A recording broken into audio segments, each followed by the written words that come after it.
നമസ്കാരം. Raf talk ഫുട്ബോളിലേക്ക് അവർക്കും സ്വാഗതം. യുവേഫ ചാമ്പ്യൻസ് ലീഗിൽ പെനാൽറ്റി ഷൂട്ടൗട്ടിൽ ഹുലിൻ ആൽവാരസ് 2 തവണ ബോൾ ടച്ച് ചെയ്തു എന്ന് പറഞ്ഞുകൊണ്ട് അദ്ദേഹത്തിൻ്റെ പെനാൽറ്റി റഫറി ഡിനായ് ചെയ്ത് നമുക്ക് ഓർമ്മയുണ്ടല്ലോ. അത് പിന്നീട് വലിയ വിവാദമൊക്കെയായിരുന്നു. എവിടെ ഡബിൾ ടച്ച് ഉണ്ടോ, ഡെലിബറേറ്റ് അല്ലല്ലോ, ഇങ്ങനെയൊക്കെയുള്ള വാദപ്രതിവാദങ്ങൾ ഒരു ഭാഗത്ത് നടന്നിരുന്നു. ഇപ്പോൾ ആ കാര്യത്തിൽ എന്തായാലും ഒരു പുതിയ തീരുമാനം വന്നിരിക്കുകയാണ്. ഇഫാബ് റൂളിൽ മാറ്റം വരുത്തുകയാണ്. സോ ഫുട്ബോളിൻ്റെ നിയമങ്ങളൊക്കെ രൂപീകരിക്കുന്നത് ഇഫാബാണ്. അപ്പോൾ ഇഫാബ് ഈ വിഷയത്തിൽ മാറ്റത്തിരുത്തലിന് തയ്യാറായിട്ടുണ്ട്. അന്ന് സംഭവിച്ചത് ഹുലിൻ ആൽവാരസ് മനഃപൂർവ്വം ചെയ്തതായിരുന്നില്ല. അദ്ദേഹം സ്ലിപ്പിഡായി പോയതായിരുന്നു. അങ്ങനെയാണ് അദ്ദേഹത്തിൻ്റെ മറ്റൊരു കാലിൽ ബോൾ ടച്ച് ചെയ്തിട്ടുണ്ടായിരുന്നത്. കിക്ക് ചെയ്ത കാലിലല്ലാതെ അടുത്ത കാലിൽ കൂടി ബോൾ ടച്ച് ചെയ്യുന്നത് അങ്ങനെ സംഭവിച്ചതാണ്. ഇത് ഇൻറ്റൻഷനലല്ല. അപ്പോൾ ഇതിനെക്കുറിച്ച് ഇപ്പം കൃത്യമായിട്ട് തീരുമാനമെടുത്തുകൊണ്ട് അറിയിക്കുന്നത്, ഇത് ലോ 14 ഈ ഒരു സംഭവം പറയുന്നത്. ഈ സിറ്റുവേഷൻ വളരെ റെയറാണ്.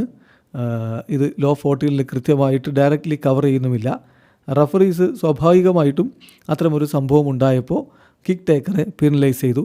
റഫറിയുടെ കാര്യത്തിൽ അത് എന്താണ് തീരുമാനമെടുത്തത് എന്നുള്ളത് മനസ്സിലാകുന്നുണ്ട്. പക്ഷേ ഈ ഒരു ഭാഗം പ്രൈമറിലി ഉദ്ദേശിക്കുന്നത്, ലോയുടെ ഈ ഒരു ഭാഗം പ്രൈമറിലി ഉദ്ദേശിക്കുന്നത് ഡെലിബറേറ്റ്ലി പെനാൽറ്റി ടേക്കർ ബോൾ 2 തവണ ടച്ച് ചെയ്യുന്നതിനെക്കുറിച്ചാണ്. അപ്പോൾ അതുകൊണ്ട് ഇനി ഈ കാര്യത്തിൽ ഇങ്ങനെ ഡെലിബറേറ്റ് അല്ലാതെ സംഭവിക്കുകയാണെങ്കിൽ അത് ആ പെനാൽറ്റി റീടേക്ക് എടുക്കാൻ അനുവദിക്കണം. അതാണ് ചെയ്യുന്നത്, ഗോളാവുകയാണെങ്കിൽ. അതല്ല, ഗോളല്ല എങ്കിൽ ഇപ്പോൾ 2 ടച്ച് സംഭവിച്ചു, ബോൾ പുറത്തേക്കാണ് പോയതെങ്കിൽ പെനാൽറ്റി മിസ്സായി എന്നായിരിക്കും കണക്കാക്കുക. ഇതാണ് ഷൂട്ടൗട്ടിൽ ഇനി എടുക്കാൻ പോകുന്ന തീരുമാനം.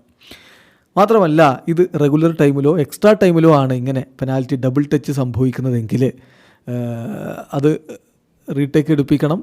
അല്ലെങ്കിൽ അതായത് ബോൾ പുറത്തേക്ക് പോയി ഗോളല്ലാതെയായി സംഭവിക്കുകയാണെങ്കിൽ അവിടെ എതിർ ടീമിന് ഒരു ഫ്രീ കിക്ക് കൊടുക്കണം എന്നുള്ളതാണ് ഈ ഒരു റൂളിൽ ഇപ്പോൾ മാറ്റം വരുത്തിയിരിക്കുന്നത്. സംഗതി വളരെ വ്യക്തമാണ്.